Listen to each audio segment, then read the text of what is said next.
This podcast is brought to you by Top, the stories of top companies. Disclaimer: this AI-generated content is for informational purposes only and should not be considered as investment advice. If you like our podcast, please subscribe on Apple Podcasts, Spotify, or your favorite podcast player, and don't forget to follow us on X at Top. Find thousands of stories of top companies on our website, Top. Chat. Dolby Laboratories, the Intel inside of sensory experience. Picture this. You are sitting in a darkened cinema, the previews have ended, and the house lights fade to black. Then it begins. A deep, resonant pulse sweeps across the room, not from the screen but from everywhere at once, as if the air itself has begun to vibrate. Two interlocking D shapes materialize on screen in luminous white. The bass drops into your sternum. Sound objects, rain, thunder, a bird in flight, orbit around and above you with an almost hallucinatory precision. For 30 seconds, you are not watching a trailer. You are inside one. That 30-second pre-show demonstration is perhaps the most effective piece of brand advertising ever created for a product most consumers cannot see, cannot touch, and cannot consciously identify inside the device they are holding. That product is Dolby. What started as a one-man noise reduction laboratory above a flat in London in 1965 became, over 6 decades, the invisible gatekeeper of the entire global entertainment industry. From the mixing stage where a Marvel film gets its final audio polish, to the iPhone playing a podcast on a morning commute, to the Netflix interface promising Dolby Vision in a bright badge next to a title, to the Apple Vision Pro rendering spatial audio in 3 dimensions around a user's head, Dolby Laboratories has embedded itself so deeply into the infrastructure of how the world hears and sees media that removing it would be akin to pulling the electricity grid out from under a city. Most people encounter Dolby technology dozens of times a day and never realize it. That is by design. The financial profile is remarkable. Dolby generated roughly $1.35 billion in revenue in fiscal 2025. With approximately 90% non-GAAP gross margins. Those are software margins, except Dolby is not a software company in the conventional sense. It does not sell subscriptions. It does not run a marketplace. It is, in effect, a standards body that happens to be a for-profit corporation listed on the New York Stock Exchange. The company does not make the movie. It does not make the television. It writes the rulebook that tells those two things how to talk to each other, and then collects a toll on every handshake. Licensing revenue, the royalties paid by device manufacturers, content platforms, and media companies for the right to implement Dolby's technology, constitutes over 92% of total revenue. The rest comes from cinema equipment, products, and the nascent Dolby.io developer platform. This is a story about the standard-setter business model, one of the most durable competitive moats in all of capitalism. It is the story of Ray Dolby, a prodigy engineer who worked on the world's first videotape recorder at age 16, who walked away from the San Francisco peninsula that would become Silicon Valley to found a company in London, and who invented a licensing structure that predated and arguably inspired Intel's famous Intel Inside campaign by 2 decades. It is the story of a company that risked irrelevance when physical media died, then reinvented itself by jumping from audio into video with Dolby Vision, and from cinema channels into 3-dimensional sound objects with Dolby Atmos. It is the story of the Apple moment in 2018 that blew the addressable market wide open, the streaming wars that turned Dolby into the premium badge every platform needed, and a quiet, under-the-radar bet on a developer API platform called Dolby.io that could reshape what this company looks like in the next decade. Let us start from the beginning. In 1949, in a modest office park in Redwood City, California, a 16-year-old high school student named Ray Milton Dolby walked through the doors of the Ampex Corporation. Alex Poniatov, the Russian-born founder of Ampex, had spotted the kid, a student at Sequoia High School, and asked if he wanted a weekend and vacation job. Dolby said yes. It was the kind of casual decision that reshapes industries.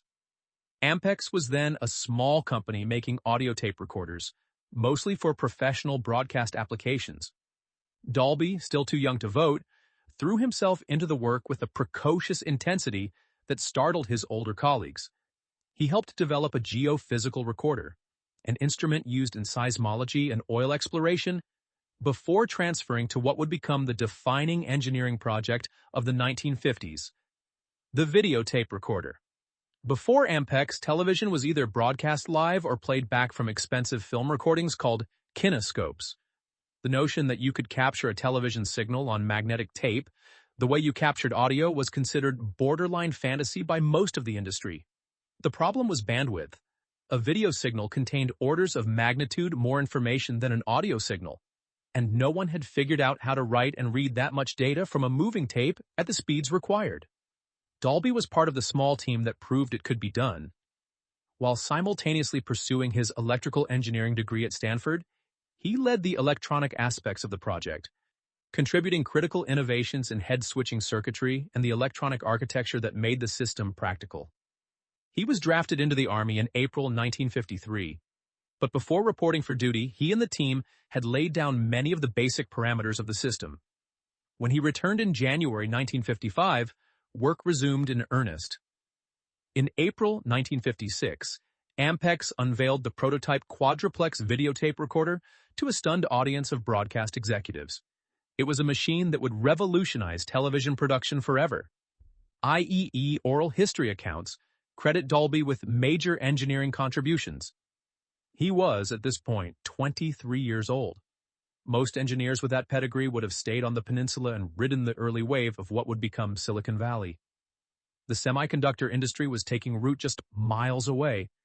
Fortunes were being made. Dolby did something entirely unexpected. He applied for and won a Marshall Scholarship to study at the University of Cambridge in England. He entered Pembroke College and pursued a PhD in physics at the Cavendish Laboratory, the legendary institution where Rutherford had split the atom and where Watson and Crick had discovered the structure of DNA just a few years earlier. It was an unusual choice for a young American engineer who could have written his own ticket in California industry. But Dolby was not merely an engineer. He was a thinker, and the Cambridge years broadened his intellectual frame in ways that would prove essential. He completed his doctorate in 1961, then took a position that seemed to have nothing whatsoever to do with audio engineering. From 1963 to 1965, he served as a United Nations technical advisor in India, helping establish the Central Scientific Instruments Organization in Chandigarh. He was, in effect, helping build India's capacity for precision scientific measurement. It was a humanitarian detour, and it was during this period that the epiphany struck. While recording traditional Indian music for UNESCO on portable equipment, Dolby listened back to the tapes and found them plagued by a persistent, infuriating sonic fog. Tape hiss. The problem was not unique to India, of course. Every magnetic tape recording in the world suffered from the same phenomenon. A constant, audible noise introduced by the random magnetization of the tape's iron oxide particles. For professional studios with expensive equipment, the hiss could be partially managed. For consumer equipment, it was simply accepted as an unavoidable degradation of quality. Dolby, listening to those UNESCO recordings in a hot Indian office, decided it did not have to be. He returned to London in 1965, rented a small space, hired 4 employees, and founded Dolby Laboratories. The first product was the Dolby A-type noise reduction system, a professional unit designed for recording studios. The underlying principle was elegant. Magnetic tape hiss existed primarily in the high-frequency range of the audio spectrum. Dolby's system worked by selectively boosting quiet, high-frequency sounds during recording, a process called companding, and then symmetrically reducing them during playback. The hiss, which lived in those same high frequencies, got reduced along with the intentional boost. The result was a dramatically cleaner, more dynamic recording without the pumping artifacts of cruder noise gates that had been tried before. It was a solution that worked with the physics of the problem rather than against it. Decca Records in London was the first major customer. The professional audio world took notice quickly, but it was the next move that revealed Ray Dolby as not merely a great engineer, but a great business strategist. Someone who understood value capture as deeply as he understood signal processing. Rather than simply manufacturing and selling expensive hardware boxes to studios, a business model that would have generated respectable but limited revenue from a small customer base, He developed a simplified consumer version, the Dolby B system, in 1968. Then he did something radical. He licensed it to every cassette deck manufacturer willing to pay. KLH, an American audio company, received the first exclusive license, which lasted until 1970. After that, the floodgates opened. Pioneer, Sony, Nakamichi, Technics, and dozens of other consumer electronics brands embedded Dolby B circuitry into their products, paying a per-unit royalty for the privilege. This was the birth of the ingredient brand model. Decades before Intel convinced PC buyers to look for the Intel Inside sticker, before Gore-Tex put its hang tag on North Face jackets, Ray Dolby had already solved the puzzle that most technology companies never crack. How do you make consumers demand a component they cannot see? His answer was twofold. First, pre-recorded cassette tapes began carrying the Dolby logo, which trained buyers to associate the double D mark with quality. If you were browsing a record store in 1975, a cassette tape with the Dolby logo on its spine signaled this was recorded properly. Second, by licensing broadly rather than manufacturing exclusively, Dolby ensured that the mark appeared on equipment across every price tier. By the mid-1970s, Dolby B was used on nearly all pre-recorded cassette tapes, and every cassette deck above the bargain bin included the technology. The transformation was complete. The compact cassette, which had been designed by Philips as a dictation format, became a viable medium for high-fidelity music reproduction, and Dolby noise reduction was the technology that made it possible. The income generated from these licensing fees funded everything that came next. Then came the cinema. The first film to use Dolby noise reduction on its pre-mixes and masters was Stanley Kubrick's A Clockwork Orange in 1971, though the release prints used a conventional optical track, so audiences did not directly experience the improvement. The real breakthrough arrived in 1975 with the Dolby stereo format, which managed to encode 4 channels of audio, left, center, right, and surround, onto a standard 35 mm optical soundtrack using a matrix encoding technique. The technology launched quietly in a handful of films, but on May 25, 1977, George Lucas's Star Wars detonated it into the mainstream. Every print of Star Wars carried a Dolby-encoded stereo soundtrack. The film's sound design, created by Ben Burt, was a sensory assault. Lightsabers humming, TIE fighters screaming, the rumble of the Death Star. None of it would have worked properly in a theater with a single monospeaker behind the screen, which was still the standard in most cinemas. 20th Century Fox and Dolby embarked on an aggressive campaign to encourage theater owners across the country to upgrade their sound equipment for Dolby stereo presentation. Many owners, facing the prospect of audiences choosing the Dolby-equipped theater down the street over their own, did exactly that.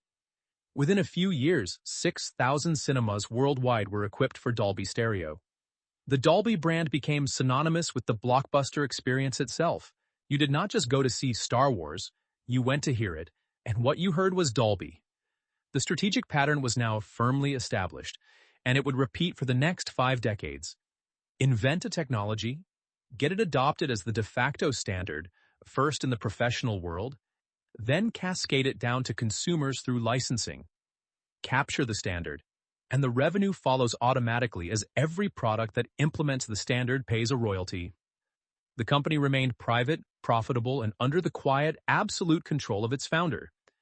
Ray Dolby was not chasing venture capital or hypergrowth. He was building a toll bridge, and every car on the highway of global entertainment was about to start paying the toll. By the late 1980s, the audio industry stood on the edge of a cliff that most analog-era companies would tumble over. Compact discs, introduced by Philips and Sony in 1982, had already begun to displace vinyl records and cassette tapes. The digital revolution was not coming. It had arrived. And it posed a genuinely existential question for Dolby Laboratories. In a world without tape hiss, what exactly does a noise reduction company sell? This was not a theoretical concern. The core Dolby B and Dolby C noise reduction systems, the technologies that had generated the licensing revenue funding the entire enterprise, were analog solutions to an analog problem. A compact disc did not have tape hiss. A digital audio tape did not have tape hiss. If the cassette went away, and it was clearly going away, the revenue stream went with it. The answer, it turned out, was compression. As audio moved from analog to digital, the central engineering challenge shifted from removing unwanted noise to a new question. How do you pack high-quality multi-channel sound into limited bandwidth? A raw, uncompressed multi-channel audio signal was enormous, far too large to fit on a film soundtrack, to broadcast over the airwaves, or to store efficiently on an optical disc alongside video. Someone was going to solve the compression problem. Dolby's engineers were determined it would be them. The result was AC3, a lossy audio compression algorithm based on the modified discrete cosine transform, MDCT, branded to the world as Dolby Digital. To explain what this meant in layman's terms, the algorithm analyzed audio data and discarded information that the human ear was unlikely to perceive, a technique called perceptual coding. It was the audio equivalent of compressing a photograph by removing details too fine for the eye to notice, dramatically reducing file size while preserving subjective quality. The format could encode 5.1 channels of surround sound, 5 full-range channels plus a dedicated subwoofer channel, into a data stream compact enough to fit alongside the analog optical track on a standard 35 mm film print. The cinema debut came in 1991, when a limited experimental release of Star Trek VI: The Undiscovered Country played in 3 U.S. theaters with Dolby Digital sound. In 1992, Batman Returns became the first wide commercial release to carry a Dolby Digital soundtrack. The technology proved itself in the most demanding environment possible, a packed cinema audience paying close attention to every explosion and whispered line of dialogue. But the real jackpot was not cinema. It was the living room. In the mid-1990s, the consumer electronics industry was converging on the DVD as the successor to VHS. The DVD format specification, developed by a consortium of major electronics and media companies, needed to designate a mandatory audio codec, the digital compression format that every DVD player would be required to decode. A fierce standards war played out behind closed doors. Multiple competing proposals vied for adoption, including offerings from competitors like DTS. Dolby Digital won the mandate to become the required audio format for DVD players in NTSC markets, essentially North America and Japan. The implications were staggering in their scale and elegance. Every single DVD player manufactured for the North American market had to include a Dolby Digital decoder, and the manufacturer had to pay Dolby a licensing fee for that decoder.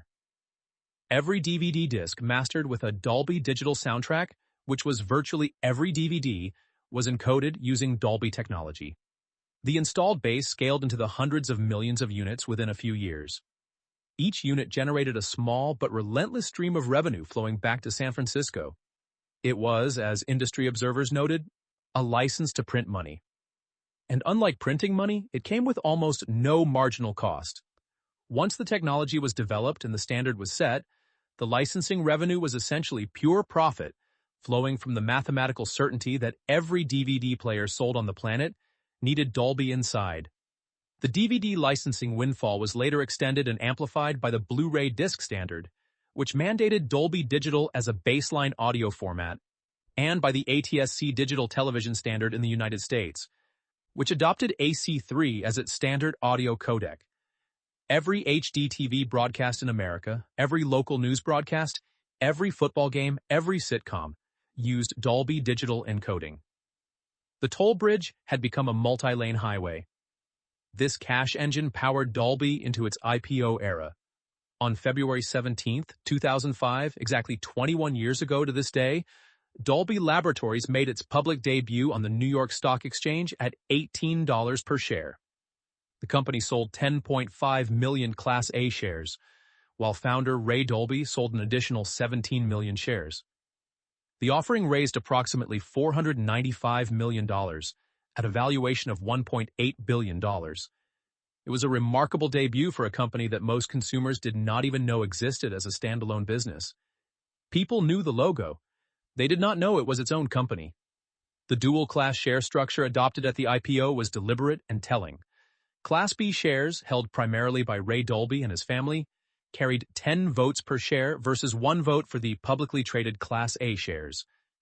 The structure ensured that even after going public, the Dolby family retained overwhelming voting control over the company's direction. This was not a company preparing to be influenced by activist hedge funds or quarterly earnings pressure.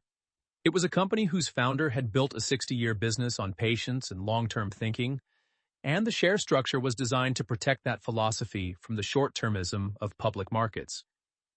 Think of it as a moat around the moat. The DVD era validated the Dolby licensing model at global scale and embedded a critical lesson into the company's institutional DNA. Once your technology is in the standard, the revenue is as certain as gravity. But the physical media wave that had powered this golden era was about to crest and break. The streaming revolution was gathering force, and with it, the most dangerous period in Dolby's history since the death of analog tape. By 2010, the writing on the wall was clear to anyone willing to read it. DVD sales in the United States had peaked in 2006 at roughly $16 billion and were in steep, accelerating decline. Blu-ray adoption, while respectable, was never going to come close to matching the DVD installed base. Meanwhile, Netflix had completed its dramatic pivot from a disc-by-mail service to an internet streaming platform, and rivals were rushing to follow. Digital downloads and nascent streaming services were cannibalizing the physical media business from multiple directions simultaneously. For Dolby, this was not merely a revenue concern, it was an existential one. If the licensing model was fundamentally tied to physical disc formats and those formats were dying, then the high-margin engine that powered the company's extraordinary profitability was at risk of slow, inexorable decay. Licensing revenue from DVD and Blu-ray would not disappear overnight. Discs were still being sold and pressed, but the trajectory was unmistakable. Dolby needed to reinvent its revenue model for a world where content was delivered over the internet, not on a shiny plastic disc. The response came in two transformative product launches that, taken together, redefined what Dolby was as a company. The leadership team, now headed by CEO Kevin Yeaman, who had taken the helm in March 2009, decided that Dolby would stop being an audio company and become a sensory experience company. This was not a marketing rebrand. It was not a consultant's PowerPoint slide. It was a genuine, capital-intensive strategic pivot, one of the most consequential in the company's history, and it required Dolby to do something it had never done before: push into an entirely new sensory domain. The first breakthrough was Dolby Atmos, which debuted in June 2012 at the El Capitan Theater in Hollywood for the premiere of Pixar's Brave. To understand why Atmos represented such a radical departure, it helps to understand what it replaced. For decades, surround sound had been defined by channels, fixed configurations like 5.1, 5 speakers arranged around the listener plus a subwoofer, or 7.1, 7 speakers plus a subwoofer. A sound engineer mixing a film for 5.1 surround had to decide at the point of mixing which speaker each sound would come from. The rain goes to the left surround, the explosion goes to the center, the ambient noise goes to the right rear. The result was a fixed audio bed that played identically on every 5.1 system.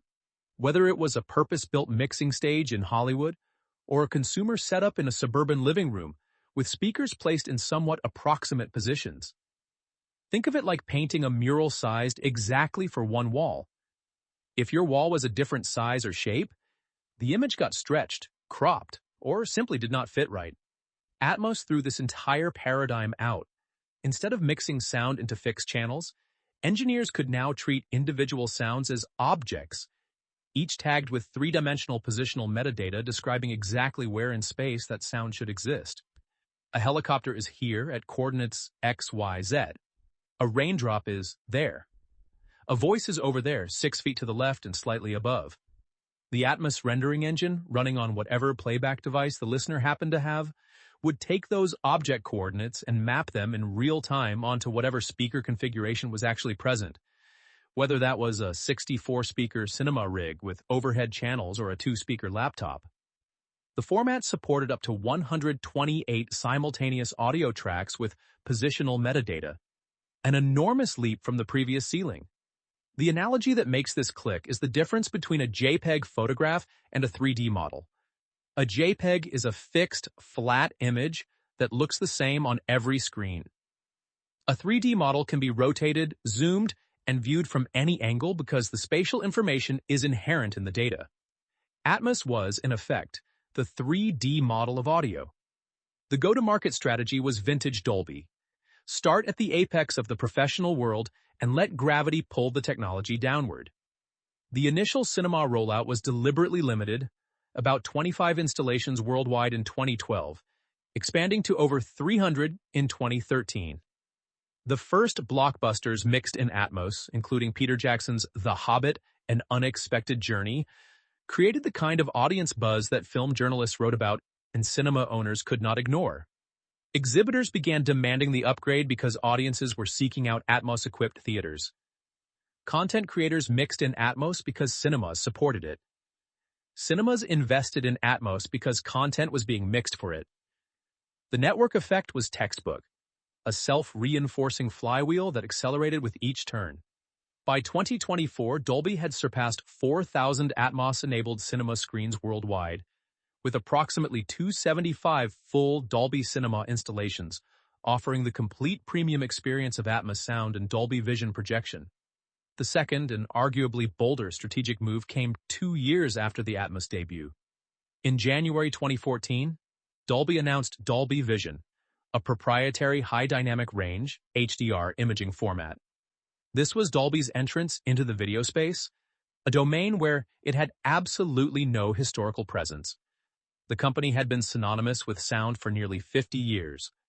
Now it was claiming that it could define the future of the picture as well. HDR, for the unfamiliar, refers to the ability to display a dramatically wider range of brightness levels, from the deepest, most light-absorbing blacks to the most searing, eye-squinting highlights, along with a vastly broader color palette.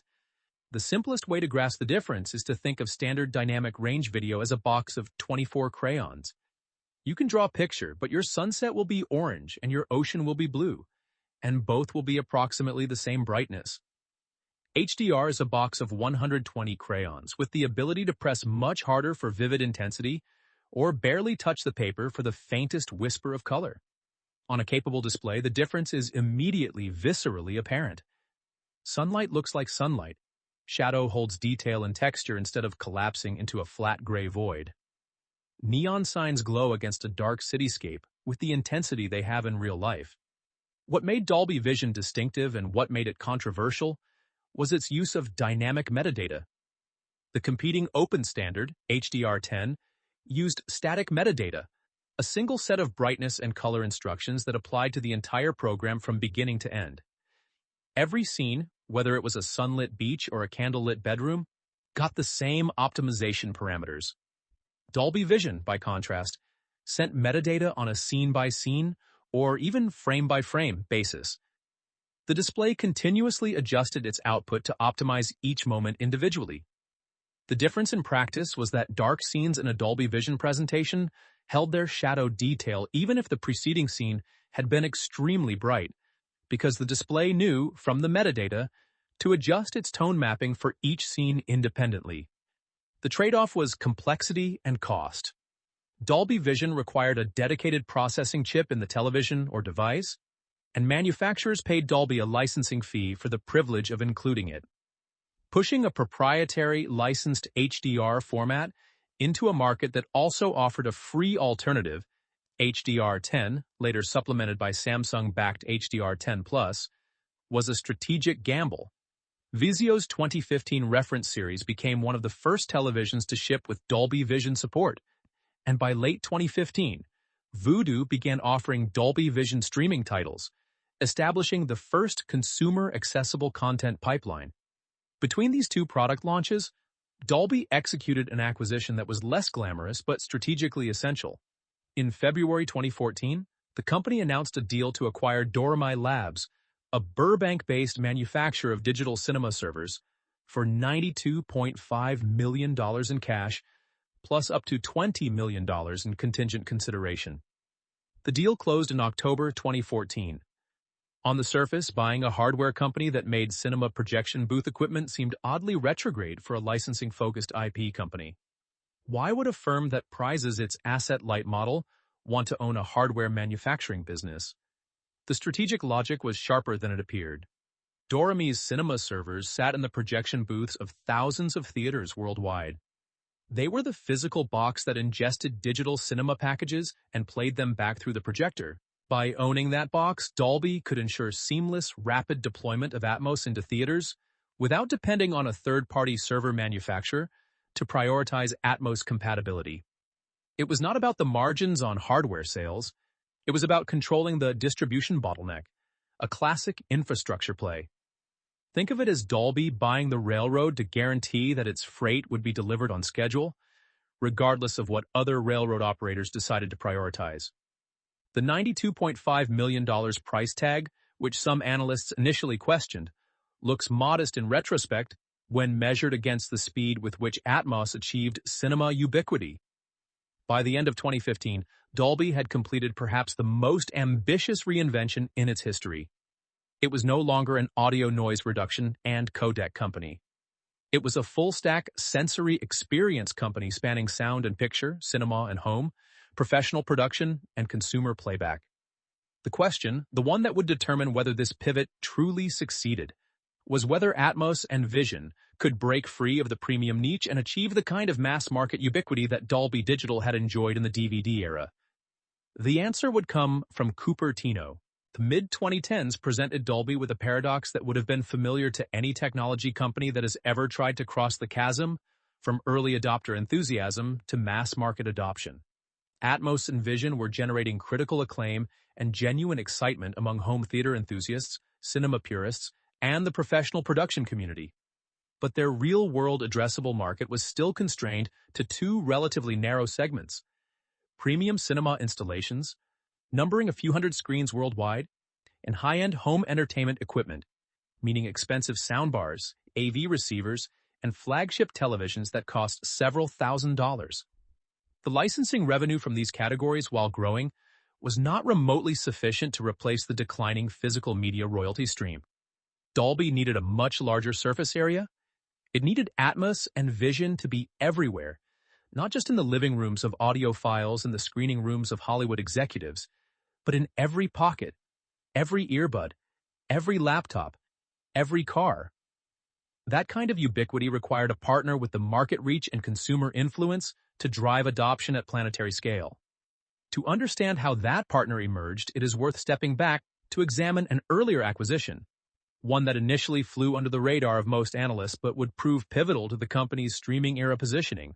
In November 2007, Dolby had acquired Coding Technologies AB, a privately held Swedish company headquartered in Stockholm, for approximately $250 million net of cash. At the time, this was Dolby's largest acquisition by a wide margin, and the price prompted raised eyebrows. Coding Technologies was a small company founded in 1997 with clever but niche technology. What could possibly justify a $250 million price tag? The answer lay in what Coding Technologies had built. The company had developed spectral band replication, SBR, and related innovations that enabled high-quality audio compression at dramatically lower bit rates. Their technology had been incorporated into open standards like the HEAAC, High-Efficiency Advanced Audio Coding family of codecs, which in turn had been adopted into 3GPP, the standard governing mobile telecommunications, DVB, digital video broadcasting, and MPEG. In simple terms, Coding Technologies had cracked the problem of making audio sound good over thin data pipes, exactly the problem that the entire mobile and streaming industry would be grappling with for the next 2 decades. In hindsight, the Coding Technologies deal ranks among the best acquisitions in Dolby's history. As mobile data networks expanded from 3G to 4G to 5G, and as streaming services scaled from millions to hundreds of millions of subscribers in the 2010s, the low bitrate, high-efficiency codecs that Coding Technologies brought to Dolby became essential plumbing for how music and audio reached billions of people daily. When Spotify streamed a song to a commuter's earbuds, when Apple Music delivered a track over a cellular connection, when a YouTube video played audio on a smartphone in Lagos or Jakarta or Sao Paulo, the underlying codecs frequently touched Dolby-licensed intellectual property. The $250 million purchase price, which seemed aggressive in 2007 for a company of Coding Technologies' size, bought Dolby a permanent, standard essential seat at the table of mobile and streaming audio. the precise markets that would come to dominate the next era of media consumption. It was a home run, paid for years before anyone realized the game had even started. This brings us to what might be called the Apple moment. In September 2018, Apple announced the iPhone XS and iPhone XR, with built-in speakers supporting Dolby Atmos playback. The Apple TV 4K had already gained Dolby Atmos support, and Apple was integrating Dolby Vision deeply into its content pipeline for the launch of Apple TV Plus in November 2019. Nearly all Apple TV Plus originals were being produced and delivered in both Dolby Vision and Dolby Atmos. The significance of the Apple partnership was tectonic. It was not merely another device manufacturer adding another spec line to its product sheet. Before the Apple integration, Dolby Atmos was a living room and cinema technology. Experiencing it properly required either a ticket to an Atmos-equipped theater, or a dedicated home setup with multiple speakers, or a premium soundbar. The audience was self-selecting, people who cared enough about audio to spend real money on equipment. After the Apple integration, Atmos became a headphones and mobile technology. Anyone with an iPhone XS or later and a pair of AirPods could experience spatial audio. The total addressable market did not merely expand, it detonated. There are well over 1 billion active iPhones in the world. There are only a few 100 million premium AV receivers. The shift from living room technology to pocket technology was the single most important inflection point in Dolby's modern history. And it happened not because Dolby built a consumer device, but because the world's most valuable consumer electronics company decided that Dolby's technology was essential to its own premium positioning.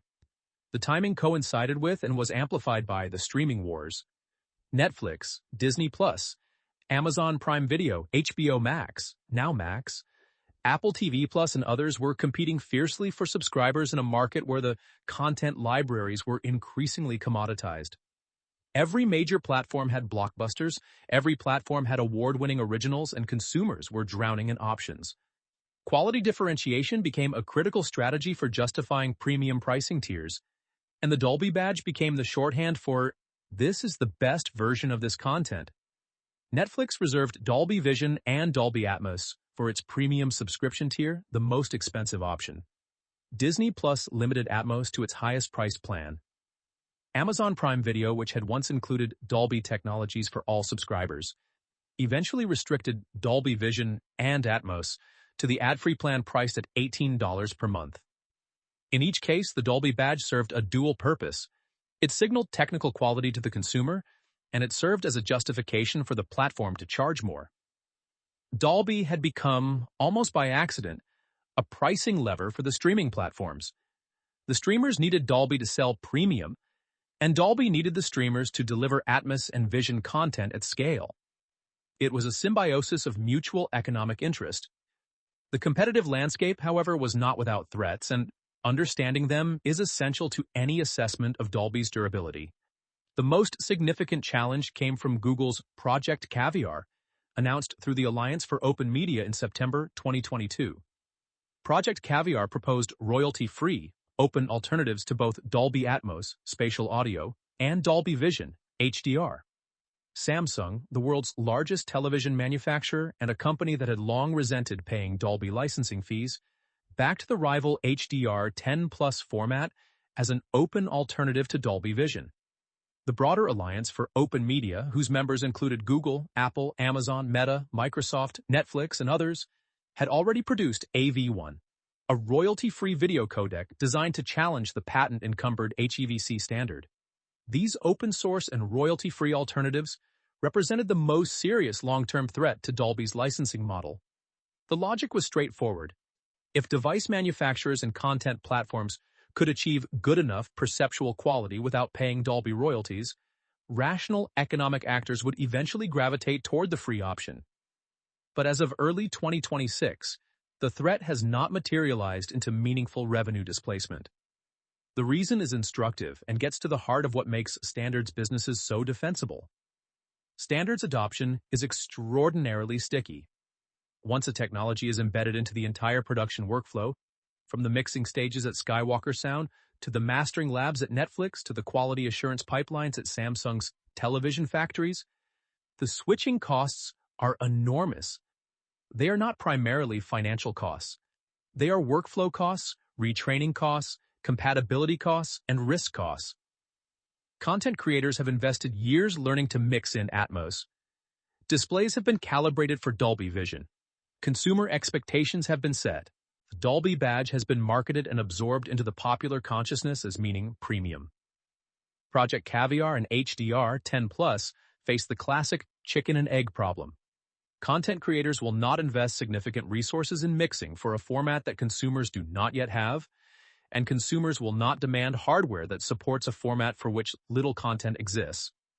Dolby has had a decade-plus head start in solving this coordination problem for Atmos and Vision, and that head start compounds with every new title mixed, every new device shipped, and every new streaming contract signed. Kevin Yeaman became CEO of Dolby Laboratories in March 2009. His background tells an important story about the kind of company Dolby had become and the challenges it faced. Where Ray Dolby was an engineer's engineer, a Cambridge PhD physicist, who thought in terms of signal processing, harmonic distortion, and noise floors, Yeaman was a finance professional. He had joined Dolby as chief financial officer in October 2005, just months after the IPO, tasked with building the financial infrastructure to support a newly public company. Before Dolby, he had spent 7 years as CFO of Epiphany, a publicly traded enterprise software company, and held financial leadership roles at Informix Software, and spent nearly a decade at KPMG. His educational pedigree, a bachelor's degree in commerce from Santa Clara University, was a far cry from Cambridge and the Cavendish Laboratory. The appointment of a CFO turned CEO at a deep technology company founded by a legendary inventor raised eyebrows. Could a finance guy steer a technology company through the most turbulent period of media industry disruption in a generation? Yeaman's tenure, now stretching past 17 years, has provided a decisive answer. The challenge facing Dolby after 2009 was not primarily an engineering problem. The engineering talent was world-class and deeply embedded in the organization. The challenge was a strategic and business model problem. How to navigate the company from the physical media era into the streaming and mobile era without losing the extraordinary margin profile that made Dolby unique. Yeaman proved to be the right leader for exactly that transition. Under his watch, the company launched Atmos and Vision, executed the pivotal Dolby Labs and coding technologies integrations, built the Apple and streaming platform partnerships that exploded the addressable market, and initiated the Dolby.io platform bet. In 2014, he was inducted as a member of the Academy of Motion Picture Arts and Sciences, a recognition that the film industry regarded him as more than merely a corporate custodian. His compensation structure tells a story about governance and alignment that institutional investors pay attention to. In fiscal 2025, Yeaman's total compensation was approximately $10.2 million, of which over 90% was performance-based, composed primarily of stock awards and options tied to long-term value creation metrics. Only about 9% of his pay came from base salary. This structure is notable because it incentivizes exactly the kind of patient, moat-deepening behavior that a licensing business requires. Multi-year investment in standards adoption, long technology development cycles, and the discipline to forego short-term revenue opportunities in favor of permanent ecosystem embeddedness. A CEO whose wealth is overwhelmingly tied to long-term stock performance has every reason to think about the 10-year competitive position, not the next quarter's earnings beat. It is worth noting the family governance dimension as well. Ray Dolby passed away on September 12, 2013, at the age of 80 from leukemia. His wife, Dagmar Dolby, assumed ownership of nearly 36% of the company. The Dolby family, through its Class B shares with their 10-to-1 voting power, continues to exercise significant control over the company's strategic direction. This founder-family governance structure, combined with a CEO whose compensation is overwhelmingly long-term, creates a governance architecture that is highly unusual among public companies and highly aligned with the kind of patient capital allocation that IP-centric businesses require. On capital allocation more broadly, Dolby has been disciplined but not dramatic. The company returns capital through a consistent and growing dividend, now paid quarterly at an annualized rate of $1.32 per share, with 9 consecutive years of increases and a 5-year compound annual growth rate of roughly 9%. Share repurchases have totaled approximately $600 million since 2020, with a recent pace around $150 million annually. The balance sheet remains clean, with strong operating cash flow of $472 million in fiscal 2025, up significantly from $327 million in fiscal 2024. This cash generation provides ample flexibility for organic investment, acquisitions, and shareholder returns without requiring leverage. The most intriguing capital allocation decision of the Yemen era, however, is neither a dividend hike nor a buyback acceleration. It is Dolby.io, SI. Launched in May 2020, timed, not coincidentally, with the global pandemic's massive acceleration of video communications and remote collaboration, Dolby.io is a self-service developer platform that packages Dolby's core audio and video processing technologies as cloud-based APIs. Instead of licensing codec technology to a Samsung or an Apple through a traditional enterprise patent agreement, Dolby.io lets any software developer in the world call an API to clean up audio quality in a podcast recording, enhance the video in a telemedicine session, or embed ultra-low latency video streaming into a sports betting application. The platform launched with two initial API families: media processing, analyzing and enhancing audio and video files, and interactivity, embedding multi-party audio and video communications into applications. It operates on a per-usage billing model with a free trial tier offering 30,000 interactivity minutes and 200 media processing minutes. The go-to-market motion is indistinguishable from any other developer-focused SaaS platform, closer in spirit to Twilio or Stripe than to a traditional IP licensor. This represented and represents a fundamentally different business from Dolby's core licensing operation. The core licensing model is B2B2C at its purest. Dolby licenses to a device manufacturer, the manufacturer embeds the technology in a product, the consumer buys the product. The manufacturer pays the royalty. Dolby.io is B2D, business to developer. Usage-based pricing, direct developer relationships, self-service onboarding, and a product velocity that requires continuous feature iteration rather than multi-year standards body negotiations. It is, in effect, a startup being incubated inside a blue-chip public company. To build out this platform's capabilities, Dolby executed two targeted acquisitions. In February 2022, it acquired Millicast, a WebRTC-based real-time streaming platform capable of delivering video to audiences of over 60,000 concurrent viewers with less than 500 milliseconds of latency. Financial terms were not disclosed, though Millicast had reportedly grown revenue by over 300% in 2021, suggesting it was at an early but rapidly scaling stage. Then, in August of 2024, Dolby acquired Theo Technologies, a Belgian company founded in 2012 that developed TheoPlayer, a cross-platform video player widely used by major sports and entertainment broadcasters for low-latency live delivery. These acquisitions were classic technology tuck-ins, designed to give Dolby.io the real-time streaming infrastructure and cross-platform playback capabilities it needed to serve the live sports and entertainment verticals where interactive, low-latency video is highest value. The near-term financial contribution of Dolby.io remains modest.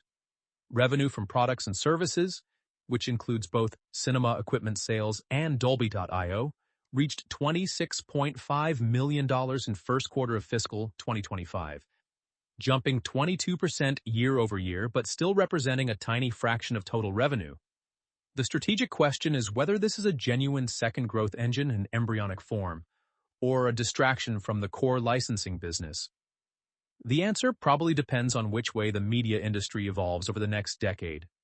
There is a third pillar of the capital allocation story that deserves attention, one that receives little coverage but may prove among the most consequential, via licensing alliance and the broader patent pool strategy. Dolby owns Via LA, an independently managed subsidiary that has become, by acquisition and organic growth, the world's largest patent pool administrator. In May 2023, Via Licensing acquired MPEG-LA in what is believed to be the first-ever merger of two major patent pool administrators, forming Via Licensing Alliance with a combined portfolio of nearly 50,000 patents across over 130 countries, more than 500 patent holders, and nearly 10,000 licensees. Then, in June 2024, Dolby announced its largest acquisition in years, the purchase of GE Licensing from GE Aerospace for $429 million in cash, bringing in a portfolio of over 5,000 patents, including foundational standard essential patents in HEVC and VVC video compression. These moves signal something far more ambitious than defensive IP management. Dolby is building infrastructure to become the central clearinghouse for technology licensing across the entire consumer electronics ecosystem, administering not just its own patents but those of hundreds of other innovators. The fee structure for patent pool administration is modest on a per-transaction basis, but scales extraordinarily well. Every new licensee added to the pool generates incremental revenue at near zero marginal cost. It is the difference between owning a single toll bridge and owning the highway authority that collects tolls on behalf of every bridge in the country. To evaluate Dolby Laboratories as a long-term investment, it is useful to apply two complementary analytical frameworks: Hamilton-Helmer's 7 Powers, which identifies the sources of durable competitive advantage, and Michael Porter's 5 Forces, which assesses the structural attractiveness of the industry. Starting with Helmer's 7 Powers, the most obvious source of power is what Helmer calls a cornered resource.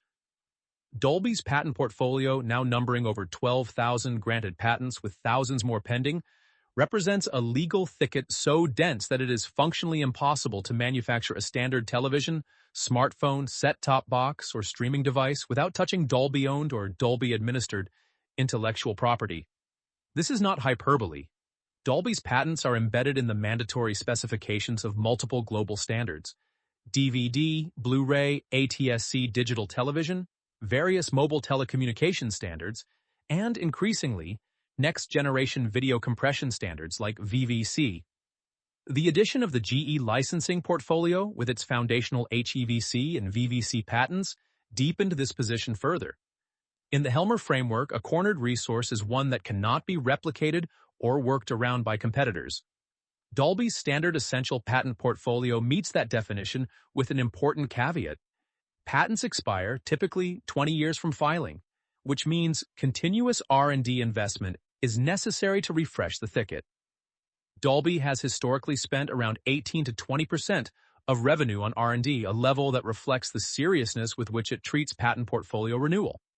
The second significant power is network effects, and the Atmos ecosystem provides a textbook illustration. Content creators invest in learning to mix in Atmos because cinemas, streaming platforms, and consumer devices support it. Cinemas and device manufacturers invest in Atmos decoding capabilities because content is being created in the format. Streaming platforms adopt Atmos as a premium differentiator because consumers recognize and value the badge. Each additional node in this network, whether it is a new film mixed in Atmos, a new soundbar that decodes it, a new streaming service that carries it, or a new automotive manufacturer that installs it, increases the value proposition for every other node. This creates a self-reinforcing flywheel that is extremely difficult for a competitor to replicate without simultaneously solving both the content creation side and the device adoption side of the coordination problem. The third power is branding, and it is difficult to overstate its importance in Dolby's case. The Dolby logo, the interlocking double D, is one of the most recognized marks in global consumer electronics. It has been conditioned into consumer behavior over more than 50 years of consistent, high-quality association. When a consumer sees the Dolby badge on a television specification sheet, on a streaming platform next to a movie title, or in a cinema lobby, it communicates premium in a way that a raw codec specification number never could. This brand power allows Dolby to charge a royalty premium over technically comparable open alternatives.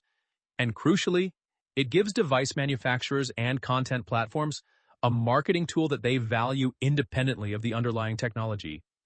Samsung pays Dolby a licensing fee not only because the technology is technically excellent, but because Samsung can then advertise Dolby Atmos on the box, and that advertisement moves product.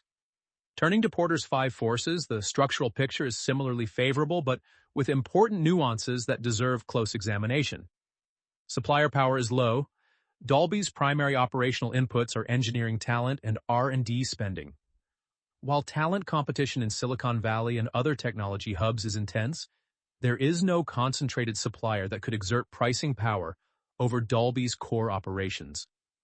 The raw material is intellect, and it is distributed broadly. Buyer power is the most complex force in Dolby's competitive landscape. Dolby's licensees include some of the most powerful and well-resourced companies on Earth: Apple, Samsung, LG, Sony, Qualcomm, and the major streaming platforms. In theory, these buyers have enormous bargaining leverage. In practice, their power is constrained by a crucial asymmetry. They need Dolby more than any individual buyer wants to admit. A Samsung television without Dolby Vision or Atmos support is at a tangible marketing disadvantage against an LG television that has both. A streaming platform without the Dolby badge on its premium tier looks inferior to competitors that carry it. The interdependence is genuine. The buyers need the badge to sell premium, and Dolby needs the buyers to maintain ubiquity. This mutual dependency keeps buyer power in check, though the occasional hardball licensing negotiation and the threat of switching to open-source alternatives ensures that Dolby cannot price its licenses with impunity. The threat of substitutes is the single most significant long-term risk, and it warrants careful consideration. Open-source and royalty-free alternatives exist across every dimension of Dolby's technology portfolio. EAV1 challenges HEVC in video compression. HDR10+ challenges Dolby Vision in high dynamic range. Google's Project Caviar aims to challenge both Dolby Atmos and Dolby Vision with royalty-free open alternatives. The history of technology standards includes notable examples of proprietary formats being displaced by open alternatives once the open option achieves good enough quality, the most famous being the displacement of various proprietary web standards by open HTML/CSS/JavaScript. Dolby's defense rests on several pillars: the enormous installed base already committed to its formats, the switching costs embedded in production workflows, the brand premium that open alternatives cannot match, and the continuous innovation that aims to keep Dolby formats technically ahead. These pillars are strong but not invulnerable. The risk is not that Dolby's moat collapses overnight, but that it erodes gradually over a decade as open alternatives improve and the brand premium slowly diminishes. Barriers to entry remain extremely high. Building a competing spatial audio or HDR format is technically feasible for a well-funded engineering team.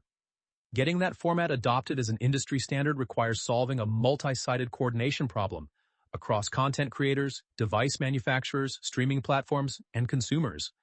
It requires building brand recognition over decades. It requires assembling a patent portfolio that can withstand litigation. And it requires doing all of this while Dolby, the incumbent, uses its existing ecosystem advantages to make switching as difficult as possible. Rivalry among existing competitors is moderate and fragmented. DTS, now part of Adia, formerly Xperi, competes in cinema and home theater audio, but has a smaller ecosystem and weaker brand position. Samsung backs HDR10+ primarily as a negotiating lever against Dolby's Vision licensing fees, rather than as a fully committed alternative ecosystem play. The Alliance for Open Media is a consortium rather than a single focused competitor, which introduces coordination challenges of its own. For investors monitoring Dolby's ongoing performance, two key performance indicators stand out as the most important to track. The first is licensing revenue growth rate. At approximately 92 to 93% of total revenue, licensing is the core economic engine. This metric captures the expanding or contracting surface area of devices and platforms, paying Dolby royalties, and directly reflects the adoption trajectory of Atmos and Vision across device categories. The second is Dolby Atmos and Dolby Vision adoption rates, which the company discusses on earnings calls and in investor presentations. These adoption metrics, often expressed as penetration rates within specific device categories such as smartphones, televisions, soundbars, automobiles, and streaming catalogs, are the leading indicators that drive the licensing revenue line. If Atmos is expanding into new categories like automotive infotainment, gaming headsets, and AR/VR headsets, and if Vision is migrating from flagship televisions down to mid-tier sets, then the licensing line will follow. If adoption plateaus or open-source alternatives begin winning standards mandates in new device categories, that signal will appear in penetration data before it manifests in the revenue numbers. One regulatory and accounting consideration worth flagging: Dolby's GAAP revenue can appear lumpy on a quarterly basis because of the nature of patent licensing agreements. Large licensees sometimes settle back royalties in lump sum payments, creating spikes in a given quarter that do not reflect the underlying business trajectory. The company's non-GAAP adjustments, which normalize for these timing effects, provide a cleaner view of the business's steady-state economics. Investors accustomed to the predictable SaaS revenue curves of subscription software companies should be aware that licensing businesses operate on a different temporal cadence. The first and most powerful lesson from Dolby's history is deceptively simple: standardize, do not productize. Ray Dolby's original insight that more value could be captured by licensing a technology broadly than by manufacturing and selling boxes directly has been validated across 6 decades and 5 technology generations. From analog tape noise reduction to digital cinema codecs, to object-based spatial audio, to HDR video to streaming APIs. The highest margin business in any industry is not the business of selling the product. It is the business of owning the specification that every product must conform to. Dolby does not make televisions, it does not make phones, and it does not make streaming platforms. It writes the technical standard that all three must speak, and it collects a royalty on every conversation. This is why the company operates at approximately 90% non-GAAP gross margins on its licensing business, a profitability level that would be the envy of the best-run SaaS company in Silicon Valley, achieved without the churn risk, the customer acquisition costs, or the constant feature development treadmill that SaaS businesses face. The lesson has been echoed by a small handful of other companies that cracked the same code. ARM Holdings licenses chip architectures to every major smartphone processor designer, rather than manufacturing chips itself. Qualcomm licenses wireless communication patents, in addition to designing and selling its own processors. Gore-Tex licenses its waterproof membrane technology to dozens of outerwear brands rather than making jackets. In each case, the licensor's margin profile dramatically exceeds that of the product companies that embed its technology. But Dolby was arguably first, its execution has been the most consistent, and its track record of navigating technology transitions without losing its licensing position is unmatched.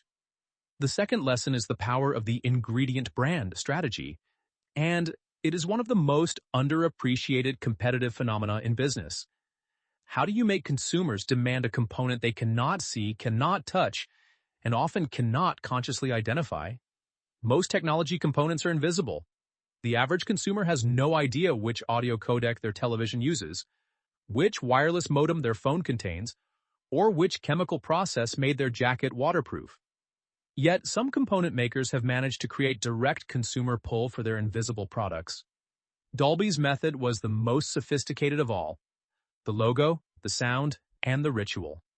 The Dolby trailer played before a movie in a Dolby cinema is not merely a branding exercise, it is a sensory demonstration, a proof of concept delivered at exactly the moment when the audience is most receptive. The lights are down, phones are put away, attention is focused. And then sound moves around and above you in a way that ordinary speakers cannot achieve, while the screen displays brightness and color that ordinary projectors cannot match. For 30 seconds, the audience experiences what Dolby technology does, not through words or specifications, but through their eyes and ears. This is marketing at its most sophisticated. You are not being told that Dolby is better. You are being shown it, in a context designed for maximum sensory impact.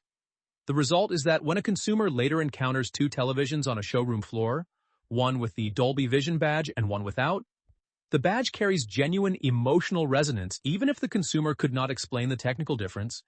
Intel achieved this with a sticker and a 5-note jingle. Gore-Tex achieved it with a hang tag. Dolby achieved it with an experience. The third lesson is the imperative of defensive innovation. Dolby's expansion from audio into video with Dolby Vision was not motivated by a desire to conquer new territory for its own sake. It was motivated by the clear-eyed recognition that audio, Dolby's historic stronghold, was becoming commoditized. The proliferation of competent open-source audio codecs, The declining marginal value of hardware-based audio processing as processing power became abundant, and the growing willingness of device manufacturers to accept good-enough audio solutions rather than pay premium royalties, all pointed to a future where the audio licensing premium was under long-term structural pressure. Rather than defend a shrinking perimeter with ever more aggressive patent enforcement, Dolby expanded the perimeter entirely. By pushing into HDR video, the company created an entirely new licensing category that did not exist before 2014, one where it had first-mover advantage, no legacy competitors, and where the proprietary versus open battle was still in its earliest stages. This is the lesson of defensive innovation in its purest form. When your existing moat begins to erode, do not dig deeper in the same spot. Build a new moat in adjacent territory while you still have the resources, brand equity, and industry relationships to do so. The same logic applies to Dolby.io. If streaming and cloud-native media distribution eventually commoditize the traditional device-level licensing model, then having a platform-native API-based delivery mechanism for Dolby's core technologies ensures the company has a second front from which to compete. It may take years, possibly a decade, for Dolby.io to become a material revenue contributor.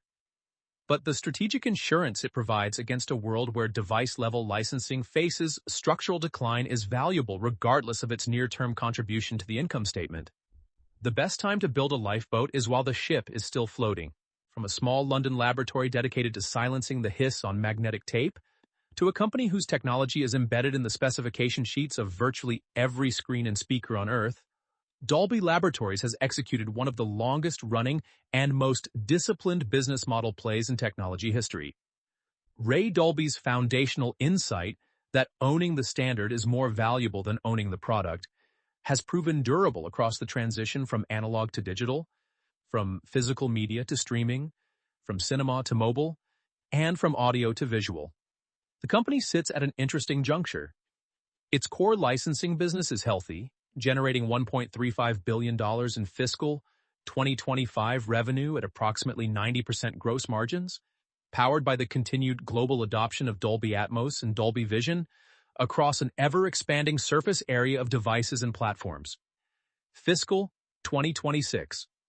Guidance points to total revenue of $1.39 billion to $1.44 billion, suggesting continued, if moderate, growth. The Dolby family, through their Class B shares, retains significant voting control, preserving the long-term orientation that has defined the company since its founding. Kevin Yeaman, now in his 17th year as CEO, has proven himself a steady and strategic architect of the company's post-physical media reinvention. The open questions are real and consequential. Can Atmos and Vision maintain their premium positioning as open-source alternatives mature, and major technology companies invest billions in building royalty-free ecosystems? Will Dolby.io evolve from an early-stage experiment into a genuine second growth engine? Or will it remain a rounding error on the income statement? Can the VIA LA Patent Pool Administration business and the GE licensing acquisition create a structurally advantaged new revenue stream from the broader intellectual property ecosystem? And as media consumption continues its evolution towards spatial computing, augmented reality headsets, and AI-generated content, will Dolby's technologies be embedded in the next generation of standards? Or will new players write those rules? The company's track record suggests a pattern. In every previous technology transition, from analog to digital, from channels to objects, from cinema to mobile, Dolby found a way to make itself essential to the new paradigm before the old one had fully died. Whether it was getting AC3 into the DVD specification, Atmos into the iPhone, or Vision onto the Netflix premium badge, the company has demonstrated a repeatable institutional capability, identifying the emerging standard and embedding itself within it. That capability, more than any individual patent or any single product, is the real asset. The question for investors is whether the pattern holds for the next transition, whatever that turns out to be. This podcast is brought to you by Top, the stories of top companies. Disclaimer: this AI-generated content is for informational purposes only and should not be considered as investment advice. If you like our podcast, please subscribe on Apple Podcasts, Spotify, or your favorite podcast player. And don't forget to follow us on X at @MPORTop. Find thousands of stories of top companies on our website, mpor.top.